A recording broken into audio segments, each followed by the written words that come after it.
Hey everybody, welcome to the channel. Michael Noland here, and tonight we're going to be discussing certain rock icons who are not only past their prime, but out there performing past their prime. And we're also going to be discussing other rock icons who, although past their prime, somehow are not past their prime. Now, I'll clarify all of that in just a minute, but right now I just want to say thank you to all of our viewers. You know, when I look at my channel analytics, they tell me that the channel's tremendous growth is based on the sharing of my videos. I want to say thank you to all of you who have done so, and I encourage any of you who enjoy tonight's content, if you know somebody who might enjoy the video, please feel free to share it. At the end of my videos, as always, you'll see names in front of me. Those are brand new subscribers. The channel has grown so tremendously. I'm way behind in that, folks, but I am doing it on a first come, first served basis, and will eventually get to you. Finally, if you enjoyed tonight's video, please consider giving us a thumbs up. You know, that helps with the YouTube algorithm, better identify the channel to a larger audience. And so thank you for those of you who have done so. All right, so first of all, we've already discussed how the rock band Kiss has evidently been caught lip syncing. Now, we've already discussed how in the late 90s, early 2000s, certain artists were caught lip syncing, and that was the end of their career. But evidently, we have a much more forgiving live audience than we had 20 years ago. Now, I know that the Kiss Army is a very loyal audience to this band. And you've got to understand that their fans already have bought into a certain amount of suspension of disbelief. Now, of course, suspension of disbelief is an old magician's trick, which is accomplished either by sleight of hand or misdirection and getting whoever's involved in the trick to actually believing that it couldn't be anything else but magic. And you know, even those in the audience who know it's a trick still are okay with it because it's a good trick and therefore worthy of applause. So Kiss fans, when they see this band, they know there's not a star child up on stage. They know there's not an actual demon on stage, but the makeup and everything looks so wonderful, they're willing to give in to this suspension of disbelief. But at least in the past, we had Kiss actually performing their music. Now think about this for just a moment. What do you call somebody who is in whiteface with black paint to accentuate the eyes, the lips, the nose, and doesn't actually speak or sing or project any sound? That's called a mime, and you know what? As far as I'm concerned, Kiss has become a mime act. Paul Stanley is basically the voice of that band, but we're not getting Paul Stanley's voice, or at least not as the voice is today. You know, I gotta wonder, what voice is coming out? Are we hearing a 28-year-old Paul Stanley, a 40-year-old Paul Stanley, a 50-year-old Paul Stanley? I don't know. I don't care. It's cheating and I hate it. It's called live performance. You're taking away some of the performance. But you know, they're not the only ones that are guilty of this. Evidently, David Coverdale, or Coverdale, we always called him Cover Plant Dale. Now, that wasn't to be mean. He was a great singer. He definitely had Robert Plant's range, if not quite the soulful delivery. You know, I thought his work with Deep Purple was quite interesting, and if they had stayed with him and poor Tommy Bolin was still around, I think that band would have seen a whole second half to their career. And of course, the wonderful Coverdale Page album is one of my favorite rock classic albums. But he's been recently quoted as saying that he has backup singers at his show because he can't quite hit the notes anymore. So when he gets to those parts that he's known for, what you're actually hearing is one of his backup singers taking the lead on it at that particular point. Now, you have to give David at least credit for being honest at this point, but again, this is a live performance. Yes, somebody is performing for you live, but half the audience thinks it's David Coverdale doing all the singing when he's not. And evidently, Bon Jovi's having a tough time delivering his vocals these days while on tour in 2022. Now, with Bon Jovi, this may be temporary, I'm not sure.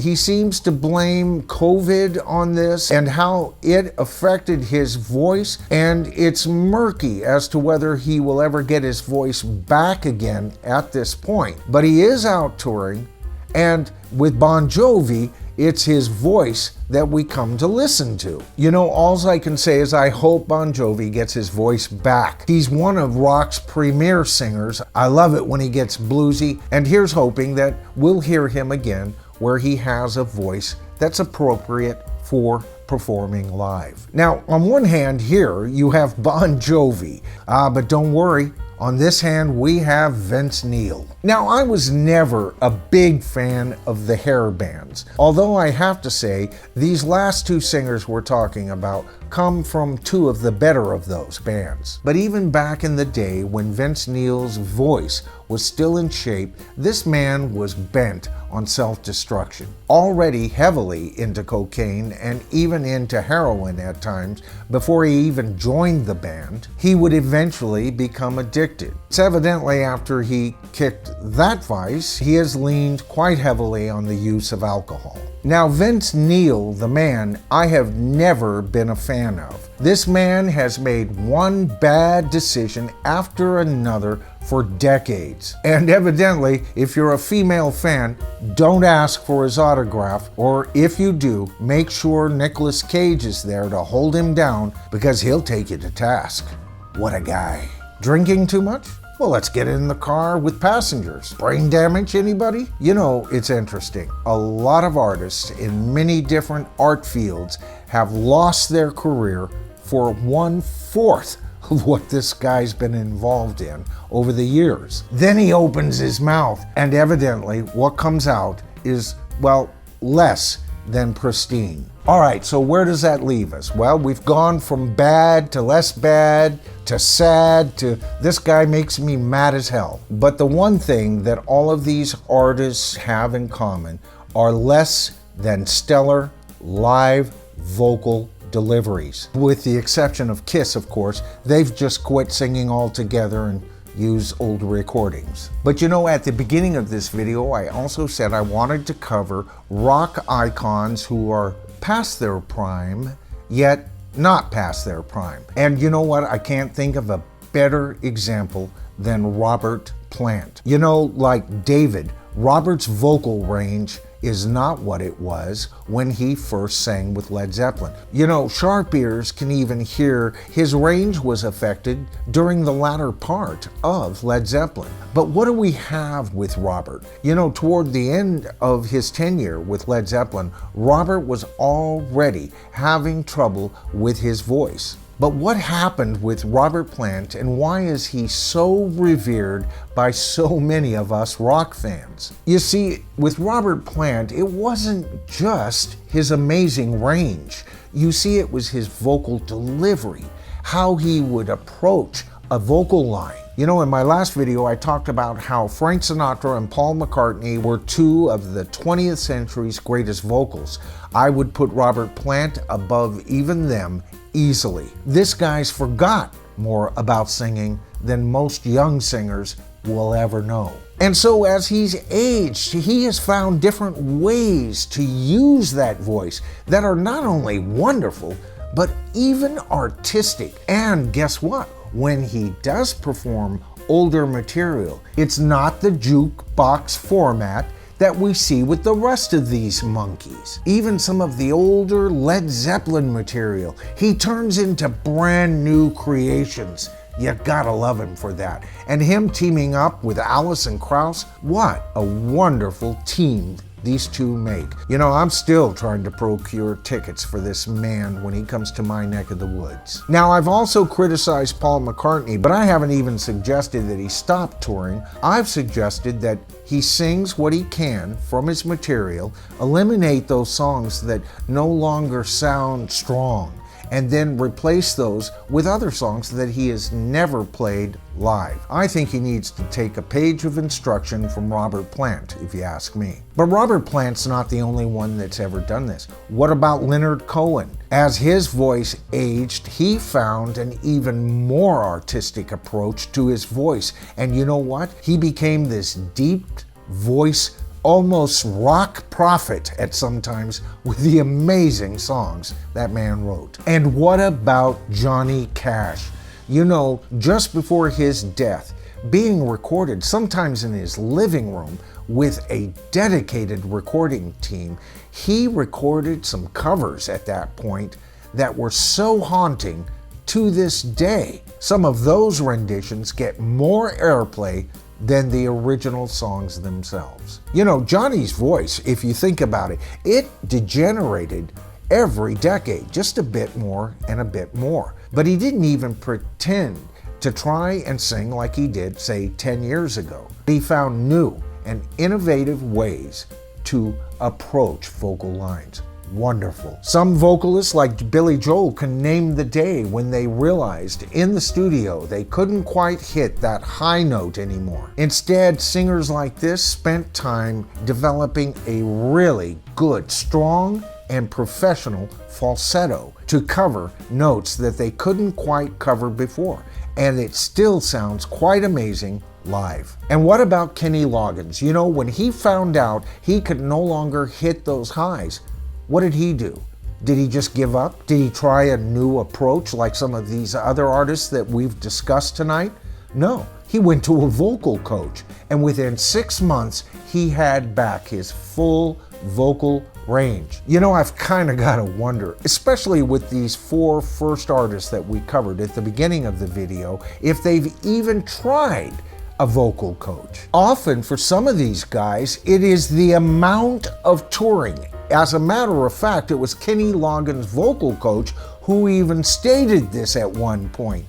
Singers who should be resting every 3rd day are instead hitting 4, 5, 6 dates in a row with only a day or 2 in between, and then hitting another 6 dates, slowly eroding their voice. I think this is what happened to Paul McCartney. You know, that man has spent the last 20 years touring almost constantly. You know, I don't know if it's just the matter that we have been denied access to concerts for so long that we will pay any amount of money for any geriatric to show up on the stage. And maybe it's just my generational observations and that I'm hampered by the fact that when I was young and was going to concerts like 2 or 3 times a week, everybody was not only fantastic, but at the top of their game, and no one would consider to get up on that stage. There was just too much competition. You know, folks, it's up to us. Until we, as rock fans, demand the very best